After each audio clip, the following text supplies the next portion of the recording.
Hello, friends, and greetings to all who have come to listen to my channel. That's a dedication to my beloved Richard, who passed away November 1st, 2025, not so long ago.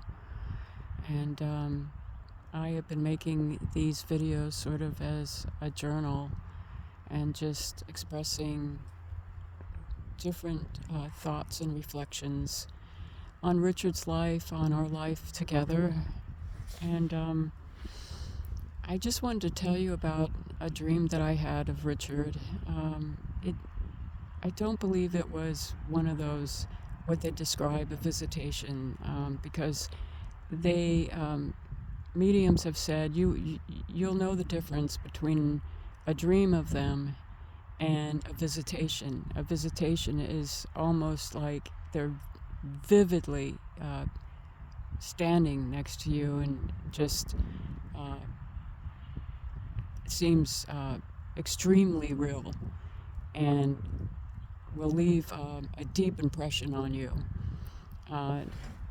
This was not like that. It wasn't. I wish it were. I have been praying to Richard to please come visit me in my sleep as a visitation. But I was happy just to have a dream of him.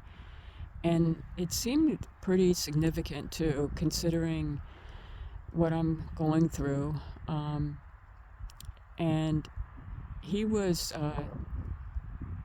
in a courtroom, and he was pretty young. This was before he had his beard. He must have been in his 30s. And he must have been like around 32 or 33.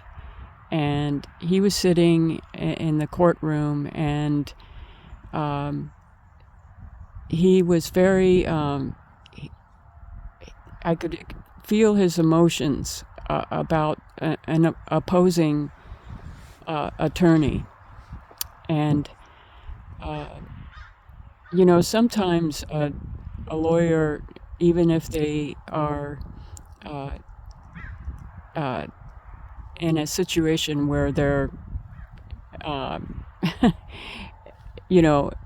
opposing one another, one is on one side and the other is on the other side, they may actually be friends, they may actually like each other, but they have to do what they have to do in the courtroom. That was not the case with what I was feeling in his emotions. He just didn't like this opposing lawyer at all. I mean, he just, it was like he felt a sense of like, I'm going to get this bastard. That kind of feeling. He was kind of like, I'm ready to go to war with this guy. And I could feel that emotions from him. And I don't know, I think I might have talked a little bit about how Richard, when he was younger, his father took him to meetings, business meetings, and his father wanted him to be there because Richard was really good at sizing up people just by looking at them. And he could do that even just by looking at someone's picture. I remember there was someone when I had to rent a cottage to, and he would say, you got to send me a picture because I'll find out what this guy is like or what she's like, but I need to see a picture. And he would tell me just by looking at the picture, a yes or no to let the person in, just by looking at the person. And he did not like this guy one bit. And that was kind of all I was picking up in the dream, that he didn't like it. And I felt like he was kind of representing me over charges that I never committed. And that just really fired him up and made him, angry. And then, the dream got kind of foggy. When I woke up, I just remembered, just that vague experience and some of those images, but mainly the emotions that I got from it, the emotions that I felt from him. And as I said before, Richard always referred to himself as my protector, and he was. When I first met him, I was I was careless. I was a careless young, I just wasn't together on taking care of some of my responsibilities. And one of those things was I had let parking tickets go into warrants because I didn't go to the court. I didn't pay for them. And it was really stupid of me. But I remember I was just like a young kid that didn't know A from Z, and I would take the parking tickets and stuff them in my glove compartment and just said, I'll think about that later. And then, and they went into warrants, and this is when I pretty much first met him, and he was still a practicing lawyer, and he went in and talked to the judge and cleared out all the warrants against me, and had taken care of that. And he told me, almost like a father, because he was 15 years older than me, and he kind of gave me a little lecture. He said, look, even if you couldn't afford to pay at the time, you have to show up. You have to show up because if you just explain to the judge, I don't have the money for this, most likely the judge would dismiss them, or they would work out some kind of thing that would be affordable and pay it off, and like in a small amount of money. They would work something out. But the key is just be there and talk to the judge. And he explained that to me. And, maybe some of all of this is coming up out of my subconscious. And throughout the years, he was very, very protective of me. And right up to the end, one of his last emails to me before he died was, I'm your protector. And I looked at that email, and, of course, as usual, it made me cry. But I still feel like he is my protector. He may not be here in the physical world, but there are things that he, I believe, is doing to guide me and to help me to make the right choices. And I just thought that was kind of interesting, how he was picking up on something about a lawyer that he couldn't stomach, that he just despised. And one of the reasons he despised him was he just plain didn't like him, number one. And number two, this lawyer was trying to go after me. And that's kind of all I remember from the dream, mostly the emotions and seeing Richard's young face again, as he was when he was around 31 or 32. And I remember his expressions. And I was just so happy to see him in my dream. As I said, it wasn't like what these spiritual mediums described as a visitation. It was, probably coming up from my subconscious, but also just missing him, and a lot of different things coming together, going all the way back to my past, things that he did for me. Today I've been going through the house and just cleaning things that I just kind of neglected. I usually keep everything pretty clean in the house, but there are certain things that I didn't bother with for, a long period of time, like up on the mantle above the fireplace. I always thought to myself, I've got to, take all that stuff down and clean that mantle and clean those things up there. And I just never got around to it. And kind of like the thing with Richard's room, I feel like, oh, if Richard could see this now, how pretty all the things he had up on the mantle. And some of those things that I saw in there, oh, they just, once again, just broke my heart. All the precious little things that he had collected, and little things that meant something to him. That's why he put them on the mantle.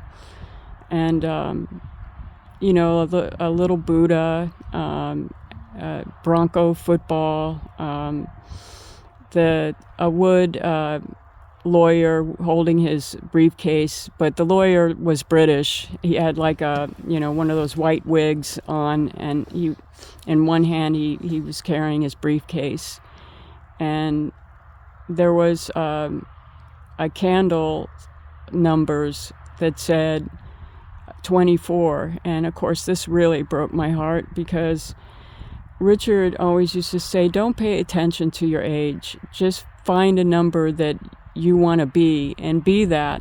And he always chose 24, that he'd be 24 forever. Well, God bless you, Richard. You're 24 now, in heaven forever and ever. I cleaned all of those things, and there I go. I told you I would.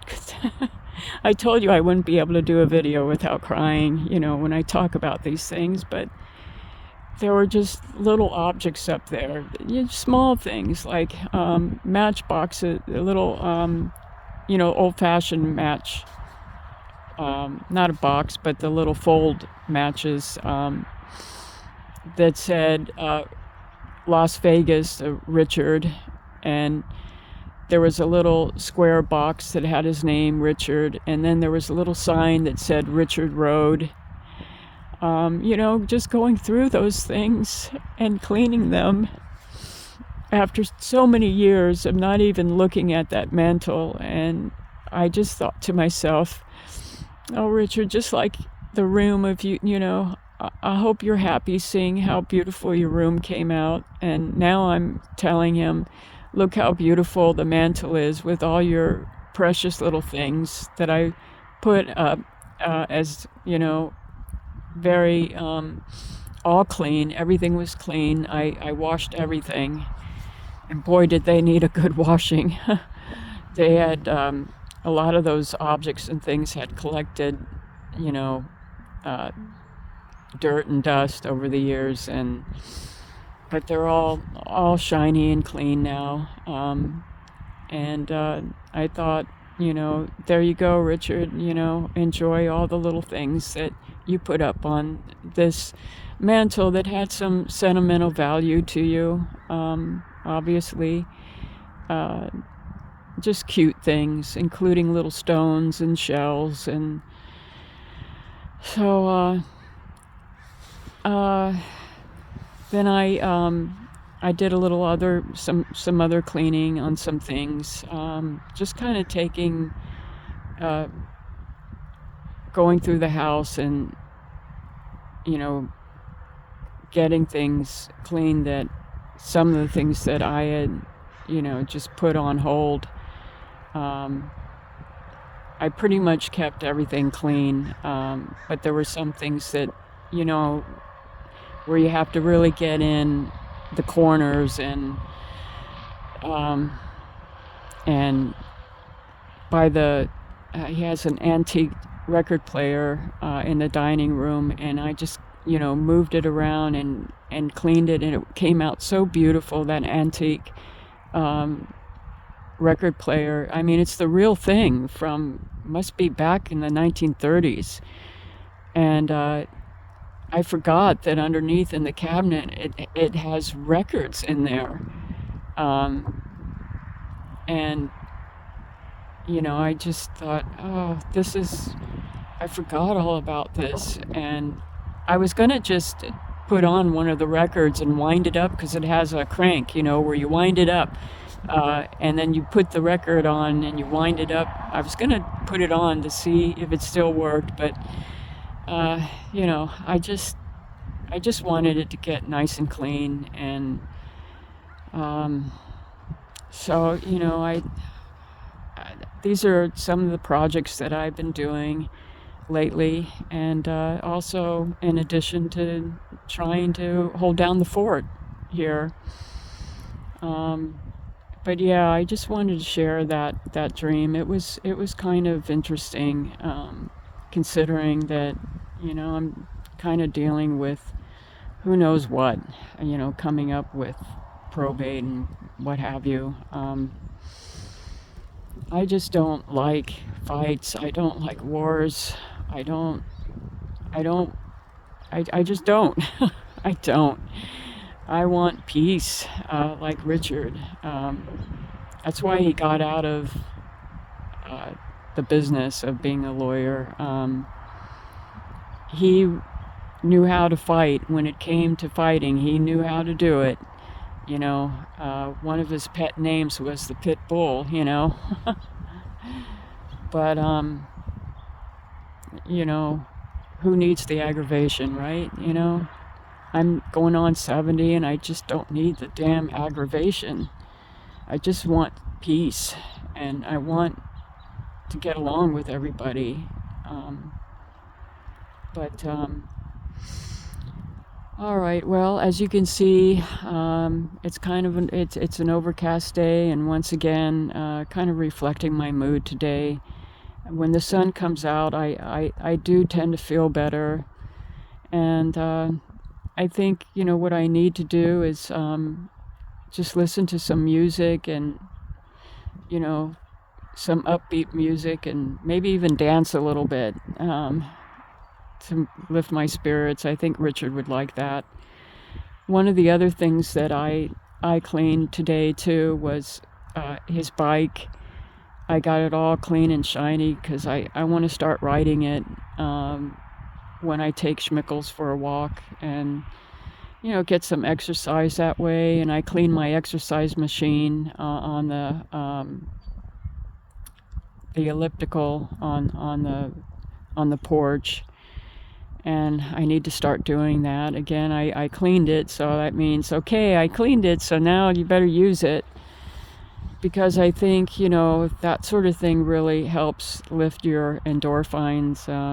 You know, helps to lift your spirits.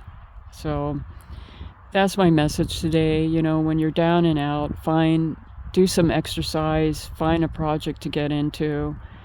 It helps. All right, have a good one, you guys. Bye bye.